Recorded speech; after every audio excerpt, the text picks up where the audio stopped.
Hello, my name is Hazel Line and I am Associate Assistant Head Teacher at Putteridge High School, which is in Luton and part of the Chiltern Learning Trust. In this session, I'm going to talk to you about keeping music going without a music teacher. Now, I am not a music teacher. I am a languages teacher of 20 years, but on 2 occasions in the last 5 years, I was asked to take on the music department in the absence of a teacher.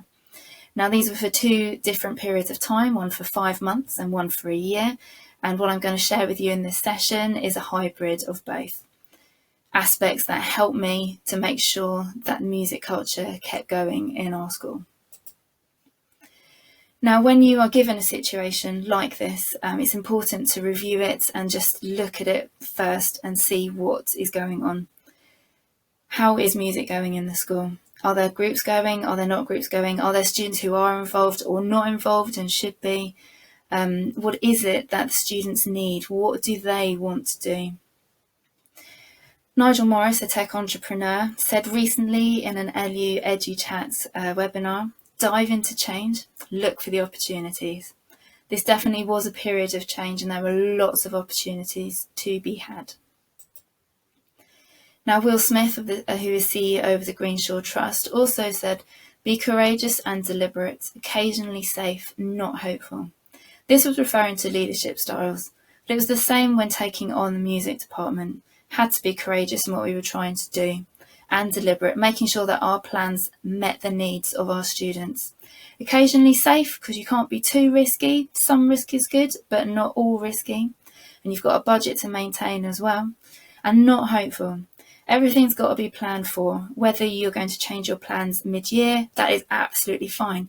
But you need to start with a plan first and have some idea of where you're going to go, what you're going to do, and how much it's going to cost and who it's going to involve. Now, Marie Curie said, nothing in life is to be feared. It is only to be understood.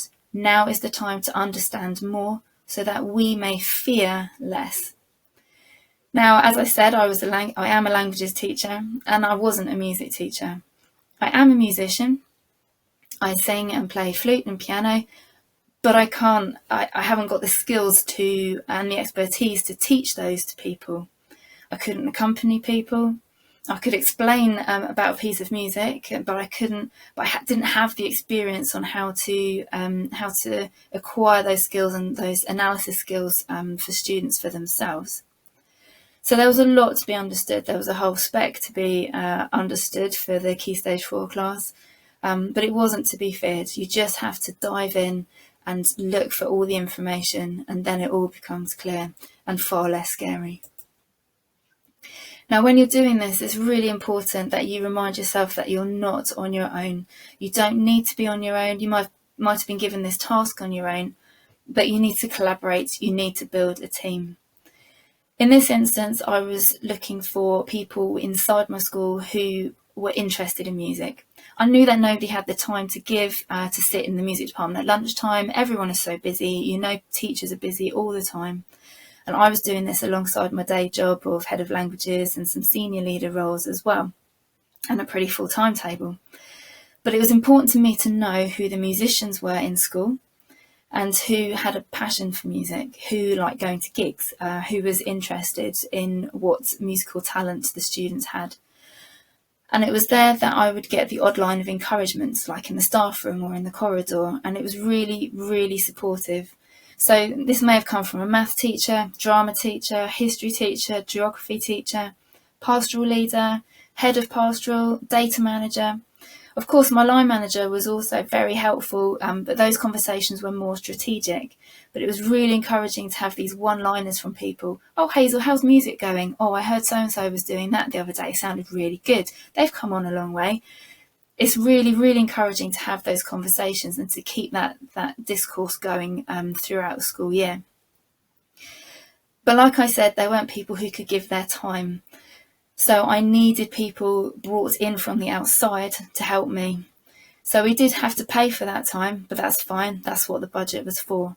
So we had some peripatetic teachers who came in to run choir, to run band.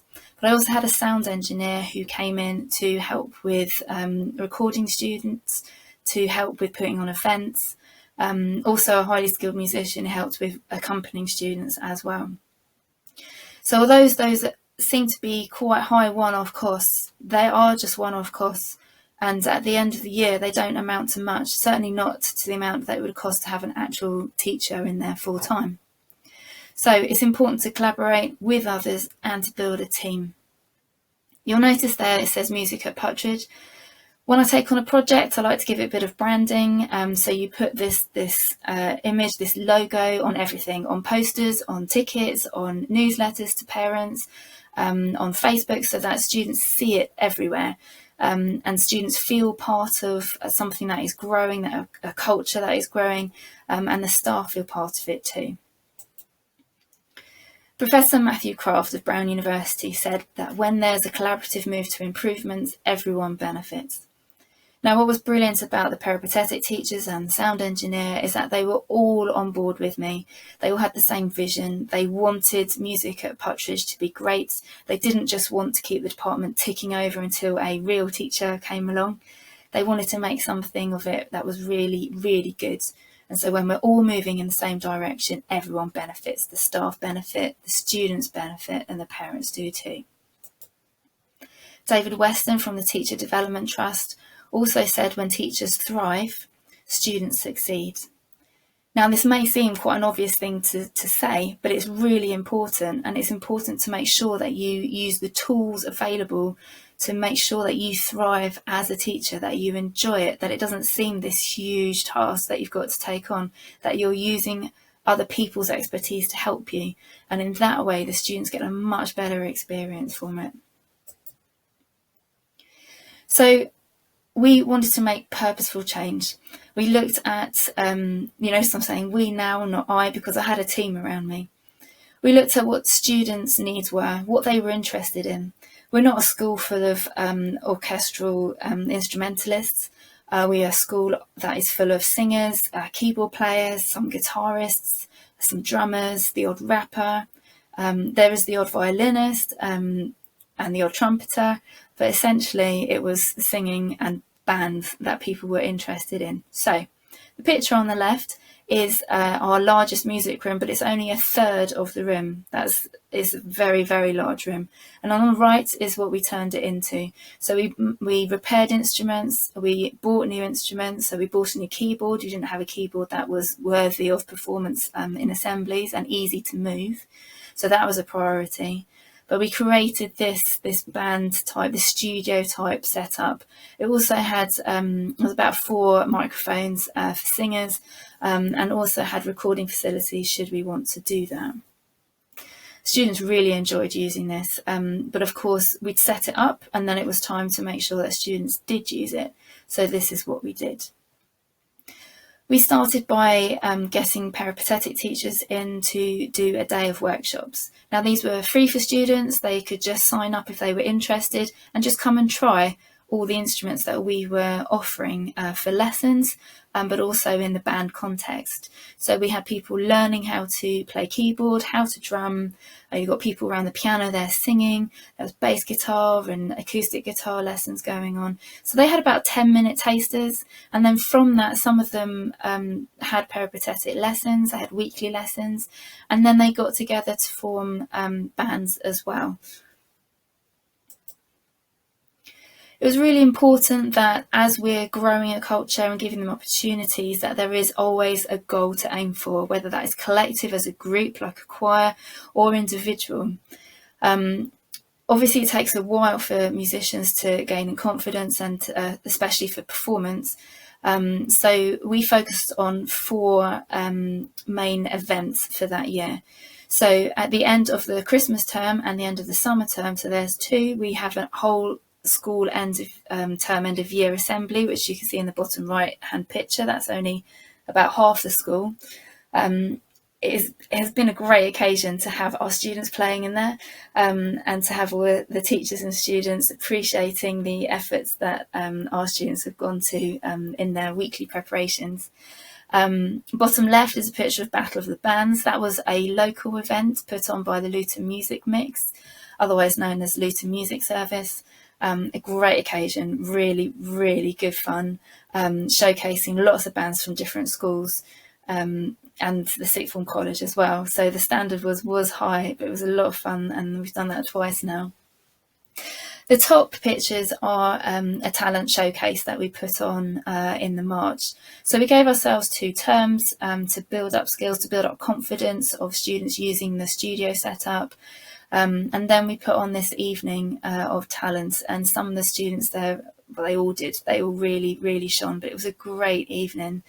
Again, I can't emphasise enough the need to have a good sound engineer with you, just to take the worries away of all the technicalities and making it sound good. Using a microphone to sing just changes how students sound when they're singing, and I really can't emphasise how important it is to have a great setup, to invest a bit of money to make sure that they have a great experience. We had lighting there as well. We had some really good photos taken, which we then plastered everywhere on Facebook around the school, so that other students were aware of what was going on, and the wider community was aware of what was going on too. It's also important when you're running the music department to signpost other opportunities, and all of these opportunities here are from the Luton Music Mix. So they were formerly known as Luton Music Service, but they have a whole wealth of groups that students can get involved in. There's the Youth Cantoras, there's a girls' choir, they have Saturday Music Centre, they have lots of bands. You can see the Luton Youth Jazz Orchestra down the bottom on their tour to the south of France. They have a percussion orchestra, they have a choir called Boys Make Some Noise. They have lots of opportunities, and the standard is really, really high. So it's really important that you make sure you signpost students to all the opportunities that exist in your area, so they have the opportunity to shine there as well. Now, throughout all of this, I haven't even mentioned teaching lessons. My main focus was to keep the culture going, to keep extracurricular going, to keep events going, to keep the profile high in the school and in the community. But of course, lessons really, really matter. So for Key Stage 3, we did have supply in, long-term supply to teach those classes. At that point, TES resources and Facebook groups for music teachers come into their own. People post resources there for free. Some you have to pay for, but are worth paying for. And they're really, really useful when covering lessons. But for Key Stage 4, there was a GCSE class that I did take on. So I gave up one of my languages lessons and took on Key Stage 4 class. They were doing EdXL GCSE at the time, but I had to really look at the students who were there and what their skills were and their ability levels, and what was the most appropriate form of accreditation. So for 3 of the students, we gave them the opportunity to take a rock and pop vocals exam at grade 6. So it had the same value, as you like, of a grade 5 GCSE.